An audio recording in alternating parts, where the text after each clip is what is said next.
Hello everyone, this is your YouTube channel Physics by Ashutosh sir, the easiest and finest way to learn the concepts of physics for IIT, NEET and for 11th and 12th as well. And in today's video, we are going to discuss the best possible strategy for the students moving from class 11th to class 12th who are aspiring for JEE and NEET. And in this video, we are going to address all the points in detail and therefore strongly concentrate and focus for the next few minutes. So let's get started. इस video को जो भी students देख रहे हैं, अगर आपका भी 11th बहुत स्ट्रॉन्ग नहीं है, एवरेज है या बिलो एवरेज है या कहानी पूरी तरह से निपट चुकी है, then trust me guys, this video is made for you. तो सबसे पहले मैं आपको ये बता दूं कि आप अकेले ऐसे स्टूडेंट नहीं हैं जिसके साथ ऐसा हुआ है. मैक्सिमम जनता का जो 11th रहता है ये एवरेज या फिर बिलो एवरेज रहता है. बहुत ही कम बच्चे ऐसे होते हैं जो बोलते हैं मेरा 11th बहुत फोड़ू है, एक एक्स्ट्रा ऑर्डिनरी लेवल पे है. It's really very rare, rarest of the rare cases में ही बच्चों का 11th बहुत स्ट्रांग होता है. तो अगर आपका भी 11th पूरी तरह से निपट चुका है, खराब हो चुका है, तो घबराने की बिल्कुल जरूरत नहीं है. It's a very common thing, ऐसा सबके साथ होता है. Don't get depressed, don't get disheartened. It's quite common. Frankly and honestly speaking, इसका मेरे से बेहतरीन कोई एग्जाम्पल हो नहीं सकता. इसका जीता जाता एग्जाम्पल तुम्हारे सामने खड़ा है. सो मैं अपनी स्टोरी तुम लोगों से शेयर कर रहा हूँ. हो सकता है तुम लोगों को थोड़ी सी मोटिवेशन मिले. जैसे जब मैं तुम लोगों को क्लास में पढ़ाता हूँ, हो सकता है कुछ स्टूडेंट्स हैं जिनको 60% समझ में आता है, किसी को 80% समझ में आता हो, किसी को 90% समझ में आता हो. नो डाउट किसी किसी को 100% भी समझ में आता होगा. एंड ट्रस्ट मी गाइज, जब मैंने IIT JEE की कोचिंग ज्वाइन की थी, मुझे शुरुआत के 2 महीने तक क्लास में 20% भी समझ में नहीं आता था. एंड द रीजन वॉज कि 9th और 10th स्टैंडर्ड तक I was a below average student. मेरे 9th और 10th में जो बेसिक कंसेप्ट थे ये काफ़ी वीक थे. 10th एंड 11th के बीच में मेरे जीवन में कुछ ऐसा हुआ which changed my entire life. Exactly क्या हुआ था उसको हम लोग डिटेल में कभी समय मिलने पे फुर्सत में बात करेंगे, राइट. तो कोचिंग के जो शुरुआत के 2 महीने थे वो तो पता ही नहीं चला कि चल क्या रहा है, ऐसे ही निकल गया. सो एक तो सर लोगों का जो पढ़ाने का लेवल है वो ऊपर से खतरनाक, और मेरा खुद का जो लेवल है वो नीचे से खतरनाक. तो सारी की सारी कंडीशंस फेवरेबल हो गई. अच्छा, उस समय हमारे जमाने में IIT JEE का जो पेपर हुआ करता था, कंप्लीटली सब्जेक्टो पेपर हुआ करता था और अच्छा खासा लेवल आता था. सो ये सारी दिक्कतें चल रही थी. तो एक दिन अजय सर के पास गया, माई physics Guru. He is God of physics. आज की डेट में फिजिक्स की जितनी भी नॉलेज है अजय सर की ही कृपा है, ऊपर वाले का आशीर्वाद है एंड ऑफ कोर्स तुम लोगों का प्यार है. सो अजय सर के पास गया, उनको पूरी की पूरी प्रॉब्लम समझाई, उनको बताया कि साहब ये दिक्कतें चल रही हैं. तो उन्होंने 2 चीजें करने को बोली. पहली चीज, रेगुलरली क्लास के बाद घर जाके जो भी कंसेप्ट पढ़ाया गया है उसको रिवाइज जरूर करें और उस पर बेस रगड़ के क्वेश्चंस बनाएं. Do a rigorous practice of questions. You solve as many questions as you can. और दूसरी चीज, जो नेक्स्ट क्लास में पढ़ाया जाने वाला है वो पहले से पढ़ के आओ. और उसी दिन से मैंने इन दोनों चीजों को करना शुरू किया. इन दोनों ही चीजों को मैंने अपना रूटीन बना लिया. And you won't believe it कि बहुत ही जल्दी मुझे अपनी परफॉर्मेंस में एक रिमार्केबल चेंज देखने को मिला. और 11th स्टैंडर्ड के आखिरी आते तक I was among top 10 students in my coaching. मतलब आउट ऑफ 1000 स्टूडेंट्स, पहले जहां मैं बॉटम 10 में आता था वहीं पे अब मैं टॉप 10 में आना शुरू कर दिया. और 11th की लास्ट में मुझे इतना कॉन्फिडेंस आ गया था, इतना अपने आप पे भरोसा हो गया था कि nobody can stop my selection. अब तो अपनी IIT में एक सीट पक्की है. और मैं सबको बोलता हूं, कंपटीशन की जो लड़ाई है वो यहां से लड़ी जाती है, दिमाग से लड़ी जाती है. You have to be first of all mentally very very very strong. So मेरे साथ बहुत सारे वीकनेसेस थे, बहुत सारे ड्रॉबैक्स थे. बस एक पॉजिटिव चीज जो थी कि मैंने हार नहीं मानी, गिव अप नहीं किया. बस एक जिद थी कि इंजीनियर बनना है तो यार IIT से ही बनना है. I deserve nothing less than the best. एक जिद थी, एक जुनून था, एक पागलपन था, एक नशा था कि यार करना है तो IIT ही करना है. और उसका रिजल्ट तुम्हारे सामने है. और मैं ये चीज़ हमेशा बच्चों को बोलता हूँ कि आप जब भी पढ़ाई करने बैठें तो हमेशा ये चीज़ सोच के पढ़ाई करें. अगर आपका IIT में नहीं हुआ, अगर आपका NEET में नहीं हुआ तो क्या करोगे? तो इसलिए अभी पढ़ाई कर ले. अगर IIT में पढ़ना चाहते हो, अच्छे मेडिकल कॉलेज में पढ़ना चाहते हो तो अभी पढ़ लो. This is the biggest motivation. इससे बेहतरीन मोटिवेशन नहीं हो सकता. और मैं हमेशा बच्चों को बोलता हूं कि आप जीवन में यार ऑप्शन लेके ना चलें कि यार मेरा अगर आईआईटी में सिलेक्शन नहीं हुआ तो एनआईटी तो है, एनआईटी में नहीं हुआ तो ट्रिपल आईटी तो है, ट्रिपल आईटी में नहीं हुआ तो गवर्नमेंट इंजीनियरिंग कॉलेज तो है, गवर्नमेंट इंजीनियरिंग कॉलेज में नहीं हुआ तो प्राइवेट इंजीनियरिंग कॉलेज तो है ही है। तो अगर आप जीवन में ऑप्शन लेके चलोगे तो नहीं होगा। आपको सिर्फ जीवन में एक टारगेट रखना है और भिड़ जाएं, दिन रात एक कर दें उस टारगेट को अचीव करने के लिए। महाभारत के अर्जुन बन जाओ, सिर्फ एक टारगेट और कुछ दिख ही नहीं रहा है। या आज की डेट का पुष्पा बन जा, मैं झुकेगा नहीं, मैं रुकेगा नहीं, मैं थमेगा नहीं, मैं आईआईटी या नीट में सिलेक्शन लेके रहेगा। सो वापस से लौटते हैं मूल मुद्दे पे कि अगर आपका भी 11th एवरेज है, बिलो एवरेज है या कहानी पूरी तरह से निपट चुकी है तो यार इसमें आप अकेले नहीं हो, सबके साथ ऐसा होता है। मेरी स्टोरी अभी भी तुमने सुनी और कैसे मैंने बाउंस बैक किया ये भी तुमने अच्छे से देखा। सो अब आते हैं इसके रीजन पे, इसके रूट कॉज पे। ऐसा होता क्यों है? बहुत सारे बच्चे सोचते होंगे कि यार 9th और 10th में तो हीरो था मैं, 90%, 95%, इवन 100% आते थे।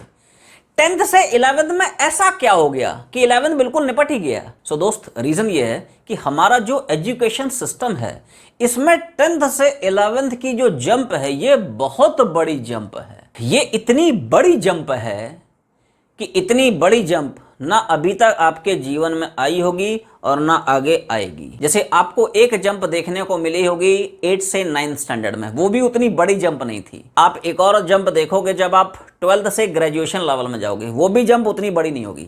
या जब आप ग्रेजुएशन से पोस्ट ग्रेजुएशन में जाओगे वो जंप भी इतनी बड़ी जंप नहीं होगी। एक्चुअली में जब हम 10th से 11th स्टैंडर्ड में जाते हैं तो 10th और 11th की सिलेबस में जमीन आसमान का डिफरेंस होता है। एक और फैक्ट है जो मैं आपसे शेयर कर रहा हूं कि 1st स्टैंडर्ड से लेके 10th स्टैंडर्ड तक आपने जितनी भी साइंस पढ़ी है उस पूरी साइंस से ज्यादा 11th की फिजिक्स में सिर्फ मैकेनिक्स का पार्ट है। और ये हो सकता है तुम लोगों ने 11th में फील भी किया हो। I mean, can you imagine it? 1st standard से लेके 10th स्टैंडर्ड तक आपने जितनी साइंस पढ़ी है उससे ज्यादा 11th की फिजिक्स में सिर्फ मैकेनिक्स है। असलियत में क्या होता है, 10th में इतनी पतली पतली बुक्स होती हैं और बच्चे उन बुक्स को आसानी से पढ़ के इजीली 90%, 95%, इवन 100% स्कोर कर ले जाते हैं। लेकिन जब बच्चे 11th स्टैंडर्ड में आते हैं और देखते हैं इतने भारी भरकम डेरिवेशंस हैं, इतने बड़ी बड़ी इक्वेशंस हैं, इतने लेंदी लेंदी न्यूमेरिकल्स हैं, इतनी सारी बुक्स पढ़े जा रहे हैं, पढ़े जा रहे हैं, पढ़े जा रहे हैं, सिलेबस ही खत्म नहीं हो रहा है। And I am quite sure आपने इस चीज को 11th में फील भी किया होगा। एक्चुअली जब हम 10th से 11th स्टैंडर्ड में जाते हैं तो 11th स्टैंडर्ड में कंटेंट की जो विड्थ है, कंटेंट की जो डेप्थ है ये बहुत ज्यादा हो जाती है। और जब बच्चों का 11th स्टैंडर्ड में सेशन शुरू होता है तो शुरू में बच्चे काफी जोश में रहते हैं, काफी एंथू में रहते हैं। और समय के बढ़ने से जैसे जैसे बच्चों को पता चलता है कि यार इतना सारा सिलेबस है, इतना सारा कुछ पढ़ना है, इतने बड़े बड़े डेरिवेशंस, इतने बड़े बड़े इक्वेशंस, इतनी सारी बुक्स, इतने सारे फॉर्मूले, और कभी कभी तो लगता है कि इतनी सारी पढ़ाई तो हमने कभी भी जीवन में नहीं की है। सो यहीं से बच्चों का जो इंटरेस्ट है धीरे धीरे धीरे धीरे कम होने लगता है, कहानी धीरे धीरे धीरे धीरे खत्म होने लगती है और आखिरी में आते आते तक आप हथियार डाल देते हो। तो दोस्त, कहानी यह है कि 11th का सिलेबस इतना वास्ट होता है, इतने सारे चैप्टर्स, एक एक चैप्टर में इतने सारे फॉर्मूले, इतने सारे डेफिनेशंस, इतने सारे डेरिवेशंस और इतनी सारी books, SC Verma, DC Pandey, Cengage, हमारे मॉड्यूल्स एंड ऊपर से जेई और नीट का प्रेशर। पढ़ते जा रहे हैं, पढ़ते जा रहे हैं, पढ़ते जा रहे हैं, लग रहा है यार सिलेबस खत्म ही नहीं हो रहा है। कभी कभी ऐसा लगता है कि यार इतनी पढ़ाई तो मैंने जीवन भर में कभी नहीं की है। अरे तो ये भी तो सोचो, 11th और 12th कंप्लीट करने के बाद आपको सीधा आईआईटी में जाने का मौका मिल रहा है, सीधा मेडिकल कॉलेज जाने का मौका मिल रहा है और आपके नाम के पहले इंजीनियर या डॉक्टर लग रहा है। It's a very prestigious tag. So वो स्टेटस पाने के लिए, उतना रिस्पेक्ट पाने के लिए, उस लेवल की लाइफ जीने के लिए यार इतनी मेहनत तो बनती है। एक्चुअली में यही 2 साल हैं जो आपका फ्यूचर डिसाइड करेंगे। इन 2 साल बस जम के मेहनत कर लो और लाइफ टाइम ऐश करो, या इन 2 साल ऐश कर लो और लाइफ टाइम स्ट्रगल करो। Choice is yours as the future is yours. So दोस्त, ये तो पूरी की पूरी वो कहानी रही, वो स्टोरी रही कि आप 11th में थोड़े से पीछे क्यों चले जाते हैं, थोड़ा सा लैग क्यों कर जाते हैं। अब मैं आपको बताऊं कि अपने को 12th बोर्ड्स की टेंशन तो बिल्कुल भी नहीं लेनी है, क्योंकि 12th की फिजिक्स में आपको बहुत सारे ऐसे टॉपिक्स मिलेंगे जिनका दूर दूर तक 11th से कोई रिलेशन नहीं है, जैसे ऑप्टिक्स, जैसे मॉडर्न फिजिक्स और इलेक्ट्रोस्टैटिक्स एंड इलेक्ट्रोडायनेमिक्स से कई सारे ऐसे चैप्टर्स मिलेंगे जिनका दूर दूर तक 11th से कोई रिलेशन नहीं है। सो 12th बोर्ड्स में अच्छे परसेंटेज लाना it's not a big deal, as most of the 12th topics they are independent of 11th। So 12th boards की टेंशन तो अपने को बिल्कुल भी नहीं लेनी है। So you can still score 90 to 95% marks in your 12th boards without putting much extra efforts। बस दोस्त फाइट बची है जेई एंड नीट की, क्योंकि इनमें 11th आ रहा है और अच्छे से डेप्थ में आ रहा है। किसी भी कॉम्पिटिटिव एग्जाम में करीब करीब 50% जो सिलेबस होता है 11th का और करीब करीब 50% ही होता है 12th का। सो 11th को अच्छे से मेकअप करने के लिए you need a very strong planning and उसको प्रॉपरली एग्जीक्यूट भी करना पड़ेगा। सो अब हम लोग इसी सेगमेंट की तरफ मूव करते हैं। माय डियर स्टूडेंट्स, मैं ये सबको बोलता हूं कि आप बड़े बड़े टारगेट सेट ना करें, आप स्मॉल टारगेट्स बनाएं, उनको अचीव करें, कॉन्फिडेंस गेन करें और आगे बढ़ें। प्रैक्टिस के लिए आप एक बुक पकड़ लें और हमारा स्टडी मटेरियल पकड़ लें, दैट्स सफिशिएंट छोड़, इट्स मोर देन सफिशिएंट। सो अब मूव करते हैं कि 12th के पैरेलली अपने को 11th कैसे कैसे रिवाइज करना है। तो इसमें सबसे पहले जो इंपॉर्टेंट टॉपिक्स हैं उनको अपने को प्रायोरिटी देनी होगी। जैसे से फॉर एग्जांपल फिजिक्स है तो उसमें मैकेनिक्स मोस्ट इंपॉर्टेंट यूनिट है, तो सबसे ज्यादा फोकस अपने को मैकेनिक्स पे रखना है, क्योंकि सबसे ज्यादा जो क्वेश्चंस आते हैं वो मैकेनिक्स पर बेस आते हैं, डायरेक्टली और इनडायरेक्टली। आप लोग डेली का एक शेड्यूल बनाएं, डेली का एक टारगेट सेट करें कि यार मुझे डेली कम से कम 2 घंटे एक्स्ट्रा निकालना है for the revision of 11th physics. 12th में 11th के पूरे रिवीजन का जो एक प्लान है मैं तुम्हारे सामने लेके आया हूं। शुरू करते हैं मैकेनिक्स से। तो मैकेनिक्स में मेजर 10 चैप्टर हैं। कौन कौन से? Motion in one dimension, projectile motion, circular motion, laws of motion, friction, work on energy, centre of mass collision, rotation, gravitation and SHM. Major ये 10 चैप्टर हैं। हर एक चैप्टर को अपने को 4 दिन देना है एंड डेली 2 आवर्स। मतलब इस कैलकुलेशन के हिसाब से अगर देखा जाए तो पूरा का पूरा मैकेनिक्स आप अच्छे से रिवाइज कर पाओगे इन 40 डेज। 10 चैप्टर हैं, एक चैप्टर को अपने को 4 दिन देना है, तो 10 into 4 कितना हो गया? 40 डेज। अब आते हैं हीट एंड थर्मोडायनेमिक्स के यूनिट पे। ये रिलेटिवली छोटा यूनिट है एज कंपेयर टू मैकेनिक्स, तो it requires approx 30 days. 30 days में अच्छे से इसको हम कंप्लीट कर सकते हैं। Then coming to waves. Waves भी रिलेटिवली छोटा यूनिट है, तो आसानी से आप इसको 25 डेज में वाइंड अप कर सकते हैं। And similarly for fluids and elasticity, इसको आसानी से आप मैक्स टू मैक्स 25 डेज में वाइंड अप कर सकते हैं। सो अगर आप इसकी पूरी की पूरी प्रॉपर कैलकुलेशन देखें तो 40 plus 30 plus 50 it is 120 days. करीब करीब 4 महीने में आप पूरा का पूरा 11th फिजिक्स का बैकलॉग कंप्लीट कर सकते हैं। और इसी तरह से केमिस्ट्री मैथ्स के लिए या केमिस्ट्री बायो के लिए, मतलब 4 months each for physics chemistry maths और फिजिक्स केमिस्ट्री बायो। मतलब 1 साल में पूरा का पूरा आप अपना 11th का बैकलॉग क्लियर कर सकते हो। सो आई एम क्वाइट श्योर कि अगर आपने इस शेड्यूल को प्रॉपरली फॉलो कर लिया, अच्छे से फॉलो कर लिया साल भर तक, तो 1 साल में आप पूरा का पूरा फिजिक्स केमिस्ट्री मैथ्स या फिजिक्स केमिस्ट्री बायो का कंप्लीट बैकलॉग अच्छे से क्लियर कर पाओगे। बस कंडीशन यही है कि स्टिक टू द प्लान, इस प्लान से डेविएट नहीं होना है अपने को। अब सवाल आया कि क्या ये जो शेड्यूल है प्रैक्टिकली पॉसिबल है? जवाब है yes. Impossible is nothing. Impossible को भी अगर आप स्प्लिट करते हैं, I am possible, nothing is impossible in this world. और इसका एक बहुत बेहतरीन एग्जाम्पल है, जीता जाता एग्जाम्पल है अंकुश अग्रवाल। अंकुश मेरे पास 12th में ज्वाइन किया था, और वो भी आखिरी के सिर्फ 6 महीने के लिए, और वो भी कालीबाड़ी और हिंदी मीडियम स्कूल का बच्चा। उसने सिर्फ 6 महीने में पूरा 11th का बैकलॉग किया, पूरा 12th का बैकलॉग किया। उसने अपने बोर्ड्स में भी अच्छे से स्कोर किया और इधर IIT रुड़की भी क्रैक किया। I mean can you imagine it, एक हिंदी मीडियम कालीबाड़ी स्कूल का बच्चा IIT रुड़की क्रैक किया और फ्रांस में जाके ओरेकल में जॉब कर रहा है। It's only because of his determination, dedication and a burning passion. Guys, you won't believe it. He used to study 15, 16, 17 hours a day. उस लेवल की उसने मेहनत की and that's why he is there. तो सोचो एक हिंदी मीडियम का student 11th and 12th का बैकलॉग सिर्फ 6 महीने में कंप्लीट कर सकता है, तो जब वो कर सकता है तुम क्यों नहीं कर सकते हो? सी, जिन बच्चों का सिलेक्शन होता है और जिनका नहीं हो पाता, उनमें सिर्फ एक ही डिफरेंस है, determination, dedication and ट्रेमेंडस amount of hard work. पढ़ाई करने के लिए एक नशा होना चाहिए, एक पागलपन होना चाहिए, एक जुनून होना चाहिए। मतलब मैं अगर अपनी बात करूं तो हम लोगों के साथ लिटरली ऐसा होता था कि हम जब पढ़ाई नहीं करते थे हमें बहुत अजीब सा लगता था। हमें लिटरली ऐसा लगता था कि यार I am just wasting my time. मतलब कई बार हमारे पेरेंट्स हमको बोलते थे कि यार इन रिलेटिव के यहाँ फंक्शन है, चलना है, इनके यहाँ ये पार्टी है, जाना है, तो हमें लिटरली लगता था कि यार हम अपना टाइम किल कर रहे हैं। इतने टाइम में तो यार मैं रोटेशन रिवाइज कर लेता, इतने टाइम में तो मैं एक DPPS बना लेता, एक CDS बना लेता। इवन कई बार हमारे यहाँ घर पे हमारे फ्रेंड्स आ जाते थे तो लिटरली हम लोगों को लगता था कि यार टाइम किल करने आ गया, इतने टाइम में तो मैं centre of mass and collision revise कर लेता, इतने टाइम में तो ये क्विज बना लेता, इतने टाइम में तो ये असाइनमेंट बना लेता था। और तुम्हारे साथ भी जब ऐसा होना शुरू हो जाए कि यार पढ़ाई के अलावा तुम्हारा किसी काम में मन नहीं लग रहा है, तो समझ जाओ तुम्हारी IIT में, तुम्हारी मेडिकल कॉलेज में एक सीट पक्की हो गई।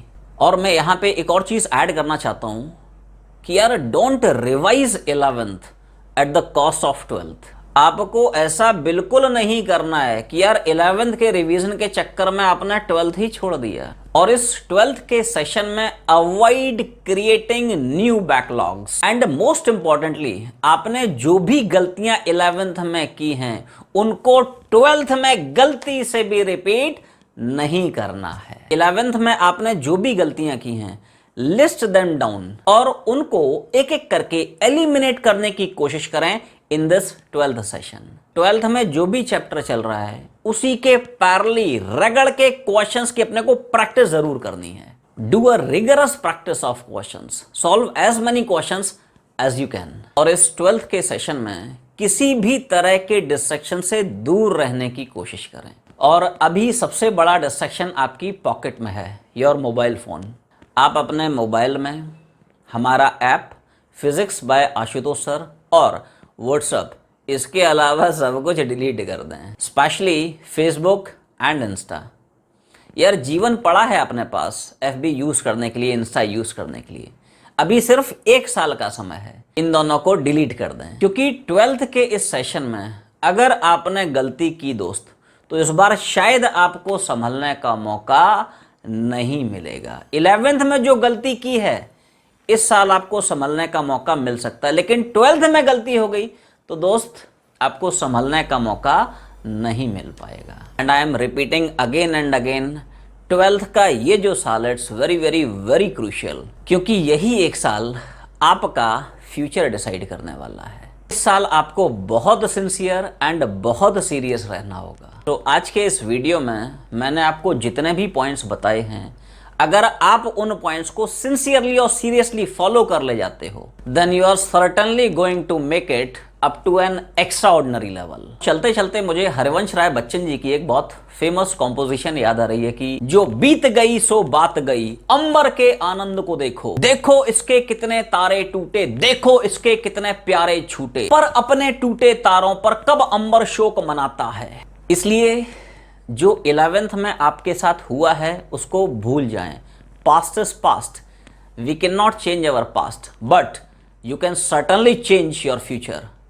Every morning is a fresh beginning. मैं सारे बच्चों को बोलता हूं, every student has got infinite potential, बस जरूरत है उसको एक राइट डायरेक्शन में, एक प्रॉपर डायरेक्शन में यूज करने की। सो माय डियर स्टूडेंट्स, आप लोग पॉजिटिव रहें, don't focus on negativity and most importantly you guys enjoy the process. साल भर की जो 12th की जर्नी शुरू होने वाली है उस जर्नी का आनंद लें, उस प्रोसेस को एंजॉय करें and don't bother about the results. आप बस इस चीज पे कॉन्सेंट्रेट करें कि आपको इस जर्नी में क्या क्या नई नई चीजें सीखने को मिल रही हैं। गीता में भी लिखा है, कर्म करें फल की चिंता ना करें। आप मेहनत कर रहे हैं, ऊपर वाला देख रहा है, आपके साथ इनजस्टिस नहीं होने देगा, trust me. So that's a rap for today. मिलते हैं बहुत जल्दी नेक्स्ट वीडियो में एक नए जोश के साथ, एक नई एनर्जी के साथ, एक नए एंथू के साथ। तब तक पढ़ाई करते रहें। Take care, goodbye and God bless you all.